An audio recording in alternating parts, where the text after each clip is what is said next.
Depressão e ansiedade são o mal do século, afirmam alguns especialistas. Numa sociedade onde a tecnologia tem um papel tão grande, onde ficamos 24 horas ligados em informações e demandas de todos os lados, a agitação e a ansiedade crescem assustadoramente. Por isso, a entrevista de hoje com o professor Henrique Moreira é sobre a síndrome do pânico. Confira no estúdio Uniceub. Milhões de pessoas em todo o mundo sofrem com o transtorno do pânico, também chamado de síndrome do pânico. Segundo a Organização Mundial da Saúde, 33% da população mundial apresentam algum tipo de ansiedade. Aqui em Brasília, esse problema já responde pela maioria dos afastamentos de servidores nas mais diferentes áreas de atuação. Para falar sobre esse problema, que vem sendo chamado de o mal do século XXI, convidamos o médico psiquiatra Regis Eric Barros, membro da Associação Brasileira de Psiquiatria e professor do Uniceub.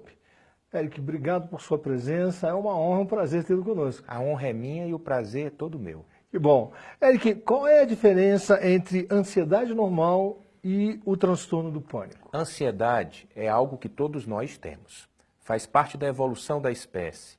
Quando nós estamos ansiosos, nós estamos mais preparados para alguma intercorrência da vida. Alertas, aptos a poder pensar melhor, fugir. Contudo, quando essa ansiedade alcança níveis elevados ou constantemente altos, nós temos algumas dificuldades. E os transtornos de ansiedade acontecem nesse formato, no formato de intensidade da ansiedade. Então é uma evolução. Como é que se dá essa evolução? Em que circunstâncias a ansiedade se transforma em síndrome do pânico? Eu costumo dizer uma seguinte reflexão. Quando a voz não diz, o corpo fala. Então, quando o ser humano ele não tem a capacidade, por uma questão de organização da mente e do corpo, de lidar com algumas questões da vida, ele pode responder com ansiedade. Então, em situações extremas, em que você é submetido por fatores externos a questões importantes da vida, você pode sim se desorganizar com ansiedade. São aquelas questões reativas à vida. Mas, como eu falei, a voz não falando, o corpo vai falar. Muitas vezes nós carregamos consigo algumas questões emocionais de outrora e muitas vezes elas podem se apresentar com ansiedade em algum momento da vida. Elas afloram. Afloram. O passado sempre está presente. Esses transtornos têm se tornado cada vez mais comuns entre os jovens. E isso é uma constatação que eu faço aqui como professor, né, aqui no Uniceub, e a gente tem se deparado cada vez mais com jovens com esse tipo de problema. Por que eles são tão suscetíveis a isso?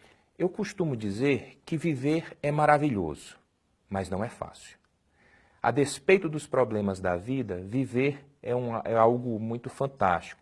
Contudo, como viver não é fácil, você tendo um background, uma capacidade de resiliência menor para uma série de eventos da vida e cada vez mais a juventude está exposta às questões da vida mais precocemente, esses sintomas vão aparecer, vão aflorar. Eles chegam aqui cada vez mais jovens, né? A gente tem alunos de 16, 17 anos. Pouco testados na vida, expostos a esta vida que não é simples, não é fácil, não é tão pragmática, e esses sintomas realmente vão aparecer porque toda aquela capacidade resiliente de lidar com as questões ainda não está estabelecida.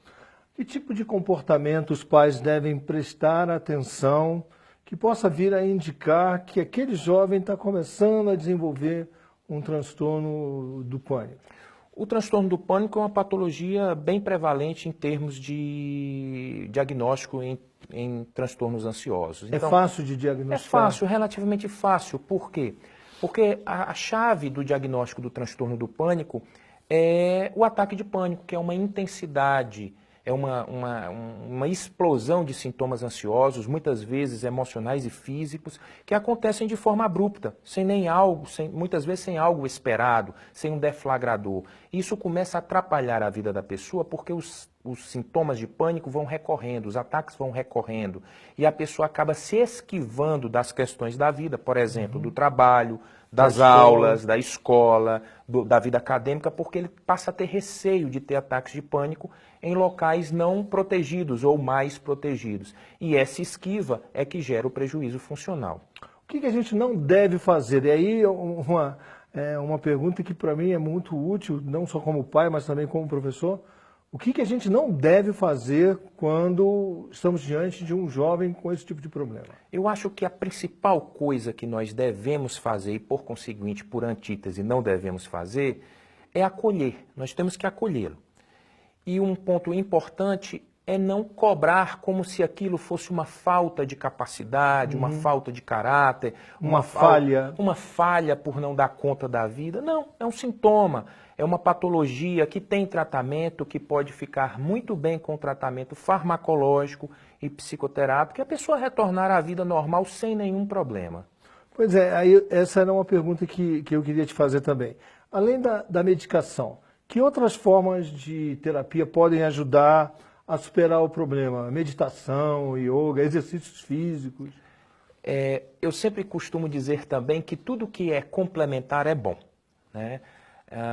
As terapias são estabelecidas, nós temos várias linhas, todas as linhas podem ajudar, e a linha cognitivo-comportamental é que é mais aplicada, tem estudos muito interessantes para quadros ansiosos, para mudar todo o condicionamento ansioso que a pessoa tem.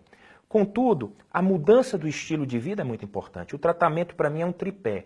A questão farmacológica, a terapia e o último pé do tripé seria a mudança do estilo de vida. Ou seja, quebrar com aquilo que está causando o problema. Um modelo que gera ansiedade, trazendo questões que aliviam a ansiedade. Por exemplo, uma vida cultural adequada, uma vida social adequada e atividades físicas também. Isso para o jovem, e a gente vê os jovens cada vez mais ligados nas redes sociais e não tendo muito tempo para praticar exercício. Então a solução seria essa. Viver mais a realidade, menos o virtual. Exatamente, né? Zygmunt Bauman falava da nossa volatilidade, ou seja, as relações hoje estão voláteis, líquidas, porque nós interagimos pouco. E isso determina que o nosso background emocional para lidar com os problemas são menores. A gente acaba se frustrando menos porque nós nos isolamos nos nossos computadores e smartphones. Criamos menos resistência. Não tem jeito. E sem resistência nós somos frágeis aos problemas da vida. Tá bom. Eric, olha, muito obrigado. Foi um prazer enorme tê-lo conosco aqui. E vamos conversar mais sobre isso. Porque o que não falta aqui para nós é a preocupação com esse tipo de problema com os nossos jovens. Sempre que for chamado, estarei aqui com vocês. Muito obrigado.